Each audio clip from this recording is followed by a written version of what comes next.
एक जंगल में एक गधा और एक लोमड़ी रहती थी। गधा और लोमड़ी के बीच बहुत अच्छी दोस्ती थी। वो दोनों अक्सर जंगल में शांत घूमने जाया करते थे। बरसात के मौसम में जंगल में चारों तरफ हरी हरी घास फैली हुई थी, जिससे जंगल बहुत ही सुहाना दिखलाई दे रहा था। आसमान में नीलिमा छाई हुई थी और आसमान बहुत सुंदर दिखलाई दे रहा था। हरी हरी घास को देखकर लोमड़ी गधे से बोली, गर्मियों के दिनों में जंगल कितना सूखा पड़ा था और अब देखो हरी भरी घास के कारण जंगल कितना सुंदर दिखाई दे रहा है। लोमड़ी की बात सुनकर गधा बोला, लोमड़ी बहन तुम ये क्या बात कर रही हो? घास भी कहीं हरी होती है क्या? घास का रंग तो नीला होता है।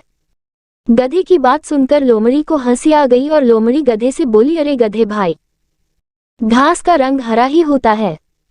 गधा फिर बोला, घास तो मेरा भोजन है, तो क्या मुझे घास का रंग भी नहीं पता है? तुम तो मांसाहारी जीव हो, तुम्हें क्या पता घास का रंग कैसा होता है? गधा और लोमड़ी दोनों अपनी बात पर अड़े रहे। धीरे धीरे दोनों में बहस होने लगी और दोनों एक दूसरे की बात मानने के लिए बिल्कुल भी तैयार नहीं थे। दोनों को ही लग रहा था वही सही है और वही दूसरे से ज्यादा बुद्धिमान है। लोमड़ी तो जन्मजात चालाक होती है। वो गधी से बोली, इस तरह अगर हम दोनों बहस करते रहे तो हमारी आपस में लड़ाई हो जाएगी और इससे हमारी दोस्ती खराब हो जाएगी। इसीलिए अब इस बात का निर्णय किसी और पर छोड़ देते हैं कि कौन सही है और कौन गलत। जो सही होगा वही बुद्धिमान माना जाएगा। उसी जंगल में एक बूढ़ा बंदर रहता था। बंदर बहुत ही होशियार और बुद्धिमान था। जंगल के सारे जानवर अपने आपसी विवाद सुलझाने के लिए उसी बंदर के पास जाया करते थे। गधा और लोमड़ी दोनों ने निर्णय लिया कि इस बात का फैसला बंदर पर ही छोड़ देते हैं कि कौन सही है और कौन गलत। लोमड़ी मन ही मन बहुत खुश हो रही थी, क्योंकि वह जानती थी कि घास का रंग तो हरा ही होता है, इसीलिए निर्णय उसी के पक्ष में आएगा। गधा और लोमड़ी दोनों मिलकर बूढ़े बंदर के पास गए और उसे सारी बात बतलाई। लोमड़ी बंदर से बोली, बंदर भाई, आप जो भी निर्णय लेंगे उसे हम दोनों सहर्ष स्वीकार करेंगे। गधे और लोमड़ी की बात बंदर ने बड़े ध्यान से सुनी और अपना निर्णय देते हुए बोला, घास का रंग तो नीला ही होता है, इसीलिए इस विवाद में जीत गधे की ही होगी।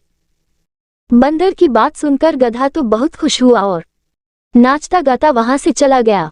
किंतु बंदर के इस निर्णय से लोमड़ी को बड़ा आश्चर्य हुआ और निराशा भी हुई। गधे के जाते ही लोमड़ी बंदर से बोली, ये तो आप भी जानते हैं कि घास का रंग तो हरा ही होता है, फिर आपने गधे को विजयी घोषित क्यों किया?